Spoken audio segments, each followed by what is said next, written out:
YCP తన మేనిఫెస్టోని release చేయడానికి అంతా సిద్ధం చేసింది. ఆ మేనిఫెస్టోని ఎక్స్క్లూజివ్గా మీకు అందించే ప్రయత్నం చేస్తున్నాను.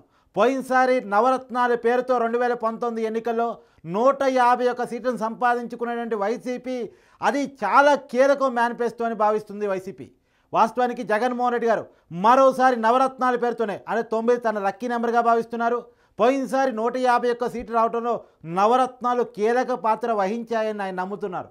కాబట్టి మళ్ళా 9 అంకెతో నవరత్నాలు 2.0ని రెడీ చేస్తున్నారు. రేపో ఎల్లుండో అందరి ముందుకు తీసుకురాబోతున్నారు. అది ఎక్స్క్లూజివ్గా మీకు అందించే ప్రయత్నం చేస్తున్నాను. ఈసారి మేనిఫెస్టోలో ఎలాంటి అంశాలు ఉండబోతున్నాయి అనే అంశాన్ని మీకు చెప్పబోతున్నాను. ఈసారి వైసీపీ ప్రకటించబోయే మేనిఫెస్టోలో ₹1,00,000 రుణమాఫీని హామీగా ప్రజలకు ఇవ్వబోతున్నారు వైఎస్ జగన్మోహన్ రెడ్డి. ₹1,00,000 రుణమాఫీ వాస్తవానికి ఏంటంటే 2014 ఎన్నికల్లో రైతు రుణమాఫీ మీద జగన్మోహన్ రెడ్డి ఎలాంటి హామీ ఇవ్వకపోవటం వల్లనే 2014లో అధికారాన్ని మిస్ అయ్యాం అని వైసీపీ భావిస్తుంది. సో ఈసారి కొంత రైతుల్లో యాంటీ ఉంది ప్రభుత్వం మీద. కాబట్టి రుణమాఫీ చేస్తే ఆ యాంటీని మళ్ళీ పార్టీ వైపు మలుచుకోవచ్చు, ఓట్ బ్యాంక్గా మార్చుకోవచ్చు అని చెప్పేసి భావిస్తుంది వైసీపీ పార్టీ. సో ₹1,00,000 రుణమాఫీని హామీగా ప్రకటించబోతుంది తన మేనిఫెస్టోలో. తర్వాత డ్వాక్రా రుణమాఫీని కూడా ప్రకటించబోతోంది. ఇది లేడీస్ ఓట్ బ్యాంక్ టార్గెట్గా డ్వాక్రా రుణమాఫీ ఉండబోతుంది. సహజంగా మొత్తం వైసీపీ నవరత్నాలు 2.0లో 70% ఉమెన్ ఓట్ బ్యాంక్ కేంద్రంగానే ఉంది. మహిళా ఓట్ బ్యాంక్ని వైసీపీకి అనుకూలంగా మార్చుకోవడం కోసం వాళ్ళ ఓట్ బ్యాంకే ప్రధాన ఎజెండాగా 70% హామీలు ఉన్నాయి. చూడండి మీరు మొత్తం కూడా డ్వాక్రా రుణమాఫీ చూస్తున్నాం. తర్వాత మహిళలకు ఫ్రీ బస్సు 3 హామీగా మహిళలకు ఫ్రీ బస్ సౌకర్యాన్ని కల్పించబోతూ ఉన్నారు. ఇప్పటికే చాలా రాష్ట్రాల్లో మహిళలకు ఫ్రీ బస్ అమల్లో ఉంది. అంటే కాంగ్రెస్ పాలిత రాష్ట్రాల్లో, ఆమ్ ఆద్మీ పాలిత రాష్ట్రం అనేటువంటి ఢిల్లీ, పంజాబ్లో మహిళలకు ఫ్రీ బస్ సౌకర్యం ఉంది. తెలంగాణలో కూడా మహిళలకు ఫ్రీ బస్ సౌకర్యం ఉంది. ఇదే సౌకర్యాన్ని ఏపీలో కూడా కల్పించబోతున్నారు. ప్రభుత్వ రంగ వ్యవస్థగా ఇప్పటికే విలీనం చేసుకున్న ఏపీఎస్ఆర్టీసీలో మహిళలకు ఫ్రీ బస్ సౌకర్యం కల్పించబోతున్నట్టు ఎన్నికల మేనిఫెస్టోలో వైసీపీ ప్రకటించబోతూ ఉంది. తర్వాత 400కే వంట గ్యాస్. ఇప్పుడు దేశంలో చాలా రాష్ట్రాల్లో, కాంగ్రెస్ పాలిత రాష్ట్రాల్లో 500కే గ్యాస్ ఇస్తున్నారు. అంతకంటే తక్కువగా ₹400కే వంట గ్యాస్ హామీని జగన్మోహన్ రెడ్డి వైసీపీ మేనిఫెస్టోలో చేర్చబోతున్నారు.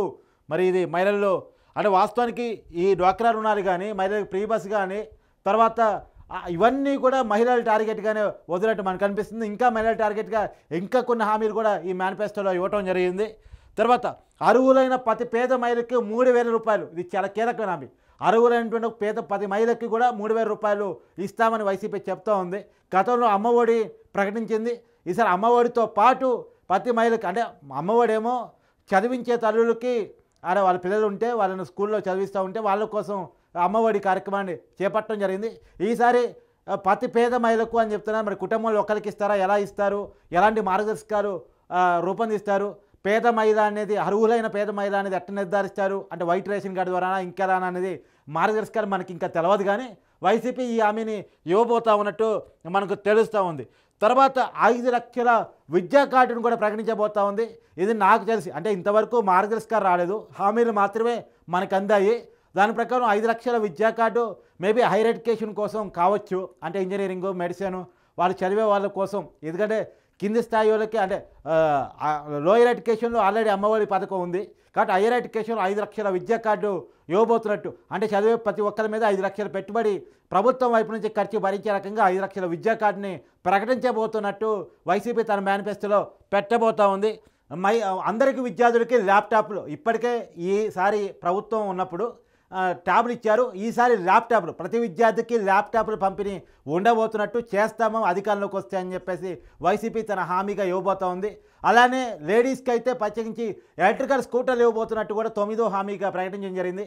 ఇంటర్మీడియట్కి వచ్చినటువంటి అంటే 18 ఏళ్ళు దాటినటువంటి ప్రతి మహిళకి కూడా ఇంటర్మీడియట్ కంప్లీట్ అయినటువంటి ప్రతి మహిళకి కూడా ఎలక్ట్రికల్ స్కూటర్ ఇవ్వబోతున్నట్టు మనకి వైసీపీ తన మేనిఫెస్టోలో పెట్టబోతున్నట్టు మనకు అర్థమవుతూ ఉంది. సో నవరత్నాలు 2.0 నవరత్నాలు 1.0 కంటిన్యూషన్గా హామీలతో పాటు హామీల్లో కూడా పెంపుదల చేయబోతున్నట్టు మనం చూస్తున్నాం.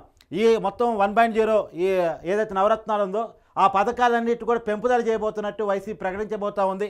రైతు భరోసాని 15,000 నుంచి 20,000 రూపాయలకు, తర్వాత ఆరోగ్యశ్రీని దాదాపు 30 లక్షల వరకు పెంచబోతున్నట్టు మనకు అర్థమవుతూ ఉంది. అమ్మఒడి పథకాన్ని కూడా 15,000 నుంచి 20,000కు పెంచబోతున్నట్టు ప్రకటించబోతున్నారు తన మేనిఫెస్టోలో. అంటే ఉన్న పథకాన్ని పెంచడం, కొత్త పథకాలు యాడ్ చేయటం. తర్వాత చేయూత ద్వారా కూడా 18,500 నుంచి 20,000 రూపాయలకు పెంచబోతున్నట్టు తన మేనిఫెస్టోలో వైసీపీ ప్రకటించబోతున్నట్టు మనకు అందుతున్న సమాచారం. తర్వాత పింఛన్లు 3,000 నుంచి 4,000 రూపాయలకు పెంచబోతున్నట్టు మనకు అందుతున్న సమాచారం. అలానే ఫీజు రీయింబర్స్మెంట్ 20,000 నుంచి 25,000కు పెంచబోతున్నట్టు తన మేనిఫెస్టోలో వైసీపీ ప్రకటించబోతా ఉంది.